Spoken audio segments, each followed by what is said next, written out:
नमस्कार, आप देख रहे हैं हमारा ये खास प्लेटफॉर्म। मैं हूं आपके साथ शालिनी और मेरे साथ मेरे सहयोगी अरविंद जी मौजूद हैं। आपने देखा होगा कि लगातार पिछले कुछ दिन से ईरान और इजराइल के बीच में जो वॉर चल रही है वो चर्चा का विषय बन गई है। साथ ही साथ ये सवाल खड़े होने लग गए हैं कि क्या ये लड़ाई तीसरे विश्व युद्ध की तरफ बढ़ रही है। क्या देश को तीसरा विश्व युद्ध देखना पड़ेगा। इन्हीं सब को देखते हुए एक तरफ धीरेन्द्र शास्त्री जो बाबा बागेश्वर के नाम से जाने जाते हैं, न्यूजीलैंड में शांति पाठ पढ़ा रहे हैं, लोगों को समझा रहे हैं कि कैसे आप थर्ड वर्ल्ड वॉर से बचे। इसके लिए उन्होंने कथा भी समर्पित की, शांति पाठ जो है वो लोगों को सुनाया। और साथ ही साथ उन्होंने न्यूजीलैंड के प्रधानमंत्री डेविड से भी मुलाकात की। विदेशी मंच से एक शांति हवन करना, एक पाठ लोगों को पढ़ाना सुनाना, ये एक बड़ी पहल मानी जा सकती है। और धीरेन्द्र शास्त्री लगातार ये कोशिश कर रहे हैं, चाहे वो हिंदू राष्ट्र की बात हो या फिर विदेशी सरजमी से दूसरे मुल्कों में जो लड़ाई चल रही है उस पर रोक लग जाए, इसके लिए वो लगातार प्रयास कर रहे हैं और लोगों को समझा रहे हैं कि शांति एक सबसे बड़ा हथियार होती है किसी भी चीज़ को, किसी भी युद्ध को रोकने के लिए। क्या लगता है अरविंद जी, बाबा बागेश्वर जिस तरीके से ये पहल कर रहे हैं कितना सक्सेसफुल हो पाएगा? क्योंकि एक तरफ आप देख रहे हैं कि ये बात क्या ट्रंप तक पहुंचेगी, क्या खमेनेई तक पहुंचेगी या फिर नेतन्याहू तक पहुंचेगी कि वो शांति बनाए रखे और तीसरे विश्व युद्ध की नौबत ना आए। देखिए, इसमें पहुंचेगी या नहीं पहुंचेगी ये तो थोड़ा सा देखना पड़ेगा, टाइम लगेगा इसमें।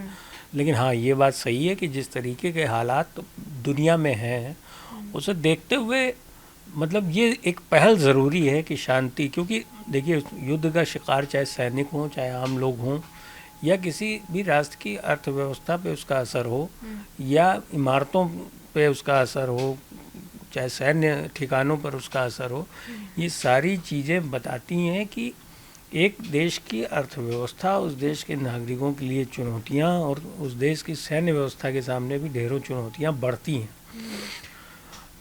युद्ध की वजह जो भी हो, लेकिन युद्ध का परिणाम हमेशा बुरा होता है।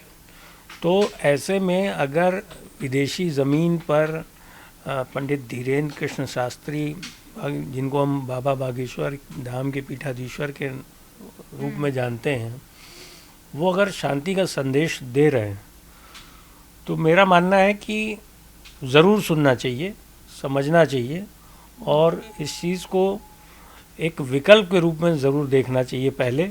क्योंकि ठीक है, अगर बात आत्मसम्मान की है, स्वाभिमान की है, तो फिर तो कोई भी देश हमला करेगा तो उसका जवाब मिलेगा उसे। लेकिन उस जवाब से पहले अगर कोई बात हो जाए, आपस में एक रास्ता निकल जाए और वो रास्ता शांति से निकले, शांति का हो, तो ज़्यादा बेहतर है। और ये जो सनातन संस्कृति है हिंदुस्तान की, उसमें सबसे पहले इसी की बात होती है। युद्ध हमारे यहाँ भी इतिहास रहा है, राजाओं महाराजाओं ने लड़े हैं, भगवान ने स्वयं लड़े हैं, लेकिन उसके पीछे के जो भाव थे या मतलब थे वो बिल्कुल अलग थे।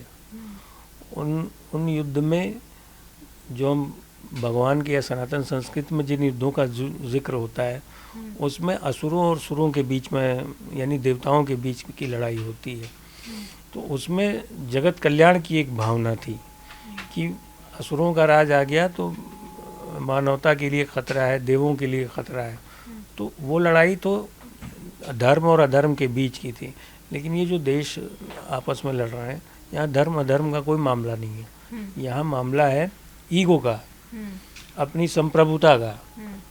तो उस संप्रभुता और ईगो के लिए अगर हम अपने ही देश के नागरिकों, सैनिकों की बलि चढ़ाएं तो ये कौन सी समझदारी है। तो ये शांति की जो पहल है या शांति की जो बात है या जो शांति का संदेश है सनातन संस्कृति से अगर बाबा बागेश्वर दे रहे हैं विदेशी ज़मीन पे, तो मेरे ख्याल से अमेरिका, खमेनेई, ट्रंप और भी जो नाम इसमें जोड़ना चाहिए, आप नेतन्याहू से लेके जेलेंस्की तक, सुनना चाहिए। बिल्कुल, ये एक बड़ी पहल है क्योंकि धीरेन्द्र शास्त्री जो कि भारत से ताल्लुक़ रखते हैं, लेकिन फिर भी वो विदेश की धरती से उन 2 मुल्कों की, उन देशों के लिए शांति की बात कर रहे हैं, जो इस टाइम सबसे ज़्यादा वहाँ के लोगों को चीज़ें झेलनी पड़ रही है। क्योंकि जब कोई युद्ध होता है, जब आसमान से बम बरसाए जाते हैं, ज़मीन पर गोलियाँ चलती हैं, तो जो नुकसान है वो आम इंसान का ही, आम नागरिकों का ही होता है। तो इसको देखते हुए बाबा बागेश्वर ने ये अपनी बात रखी और एक शांति समर्पित जो वो है अपनी कथा को डेडिकेट किया उस दिन। आज वो लास्ट था उनका 23 तारीख तक, क्योंकि 19 से 23 तारीख तक वो इस दौरे पे थे और अब वो भारत लौट रहे हैं। क्या लगता है आपको कि अब तो वो भारत आ रहे हैं वापस, अब बाबा बागेश्वर का जो स्वागत है वो तो अब बड़े लंबे कह लीजिए अच्छे से होने वाला है। इतने दिन से वो बाहर थे, मिस कर रहे थे अपनी देश की धरती को। एक हमने कथा उनकी सुनी थी जहाँ वो ये बोल रहे थे कि भले मैं न्यूजीलैंड में हूँ, यहाँ पे लोग हिंदुस्तानी ही मिले हैं, लेकिन अपने लोगों की याद मुझे आ रही है। नहीं, ये तो बहुत स्वाभाविक है। आप जिस ज़मीन, जिस मिट्टी से जुड़े होते हैं सालों साल वहाँ रहने के बाद, और कुछ भी हो, ये मान के चलिए, जैसे मान लीजिए आप उत्तर भारत की हैं और आप चेन्नई चले जाइए, तो है तो वो अपने देश का हिस्सा, लेकिन भाषाई, एक संस्कृति और रहन सहन, खान पान, इन सब के आधार पे ज़रूर हमें कुछ अलग लगता है। फिर जैसे ही हमारे इलाके का कोई दूसरा आदमी हमें मिलता है तो हमको लगता है ना कि कोई अपना मिल गया। बिल्कुल। तो यही चीज़ वहाँ भी है, विदेश में वो वहाँ हैं, भक्त भी वैसे हैं, लेकिन उन भक्तों में शायद इन भक्तों में अंतर दिखता होगा उनको, क्योंकि इन भक्तों का जो अपने देश के भक्तों का भाव है वो देसी अंदाज होगा एकदम। वो दिखते होंगे उनको, तो उनको लगता होगा कि कोई खेत से आया है, कोई मेहनत कश है, कोई किस तरीके, मतलब एक दृष्टि जो है वो अपनी वाली दृष्टि, अपने हिसाब की, जो उन्होंने बचपन से लेके और एक बड़े तक में देखी होगी। किसी को खेत में काम करते हुए, किसी को मेहनत करते हुए, किसी को सरकारी दफ्तर में काम करते हुए, तो इस तरीके की दृष्टि से वो उनको समझने में देर नहीं लगती होगी।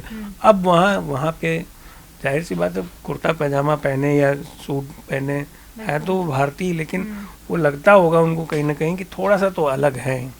तो वो बात जो वो आपने कहा कि उनके बयान में दिखा भी, तो वो उसकी वजह यही है कि कितना भी हो, वो जो एक मतलब कभी कभी क्या होता है, कथाओं में टेंट का भी फील होता है, जो टेंट बड़े बड़े लगते हैं उससे भी फील एक आता है, तो वो अपने आप में एक बड़ी चीज़ होती है। तो हो सकता है ये सारी वजह हो, उनको लगता हो, और मैं वो मिस भी कर रहा हूँ। तो खैर अब तो आ ही रहे हैं। रही बात स्वागत की, तो स्वागत होगा ही। उनके भक्त, तमाम उनके कथा सुनने वाले लोग और चाहने वाले लोग उनके अगले प्रोग्राम पे नज़र गड़ाए होंगे। लेकिन बात घूम फिर के फिर वही आती है कि वो आ रहे हैं, ये एक अलग चीज़ है, लेकिन वो वहाँ दे के क्या जा रहे हैं, ये अलग चीज़ है। वो दे के ये जा रहे हैं कि दुनिया समझे कि इस दौर में ज़रूरत पूरी दुनिया को शांति की है, अमन की है। हम कहें कि इस दौर में तीसरा विश्व युद्ध झेलने की स्थिति में इसलिए नहीं है कि अब जो खतरे हैं वो दूसरे और पहले विश्व युद्ध से कहीं ज़्यादा बड़े हैं। बिल्कुल। अब हथियारों की सिर्फ लड़ाई नहीं है, लड़ाई बहुत सारी ऐसे मोर्चों पे भी खुल जाएगी जिससे आदमी का जूझना बहुत मुश्किल होगा, और रोज़मर्रा की ज़िंदगी में उसके सामने कई तरह की चुनौतियाँ आएंगी। रूस और यूक्रेन के बीच में अभी तक हमने सिर्फ इतना ही सुना देखा कि हथियारों की लड़ाई चल रही है, लेकिन आपको भी पता है शालिनी कि हथियारों से नहीं, अब तो कई तरह के प्रॉक्सी वार होते हैं, जिसमें डिजिटल वार होती है, जिसमें साइबर वार होती है, केमिकल अटैक होते हैं, बहुत सारी चीज़ें। तो लड़ाई के अब फ्रंट पहले और दूसरे विश्व युद्ध से कहीं ज़्यादा है। तो वाकई ये बात सही है कि थोड़ा सा शांति की तरफ बढ़ने के लिए अगर कदम उठाया जाए तो वो ज़्यादा ज़रूरी है, और यही संदेश वो विदेश की ज़मीन पर छोड़ के आ रहे हैं। भारतीयों को तो पहले से पता है ये सारी चीज़ें। अब ये न्यूजीलैंड के ज़रिए अमेरिका पहुंच जाए, वहाँ से कोई फ़्लाइट पकड़ के इसको ईरान लेके चला जाए, कोई इजराइल लेके चला जाए तो और अच्छा है। बिल्कुल, देखिए किसी भी युद्ध का जो समाधान होता है वो बातचीत या फिर शांति ही होती है। इसलिए लगातार पहले भी बाबा बागेश्वर को ये बोलते सुना गया है, जब भारत में हालात ख़राब थे तभी उन्होंने बोला था कि कई तरीके की चीज़ों का समाधान शांति या फिर बातचीत है। अगर वो ना माने तो फिर उसका एक अलग अपना रास्ता अपनाया जाता है, वो फिर चाहे वॉर होती है या जो भी होती है, लेकिन कोशिश किया जाता है कि जो स्थिति है वो वॉर तक ना पहुँचे, क्योंकि एक वर्ल्ड वॉर जो होती है उससे सिर्फ उस देश का नहीं, उसके साथ साथ कई देशों का भी नुकसान हो जाता है। इसीलिए बाबा बागेश्वर ने न्यूजीलैंड की धरती से साफ तौर पर ये संदेश दिया है कि इजराइल ईरान के बीच में जो युद्ध चल रहा है वो शांति से सुलझ जाए और इसमें आम नागरिकों का नुकसान और ज़्यादा उन्हें ना झेलना पड़े। तो आप लोग का क्या कहना है इस मामले पर? अपनी राय कमेंट सेक्शन में ज़रूर रखें। धन्यवाद। न्यूज़ कोरिडोर्स आप हमें YouTube पर, Instagram पर, X पर और Facebook पर फॉलो कर सकते हैं।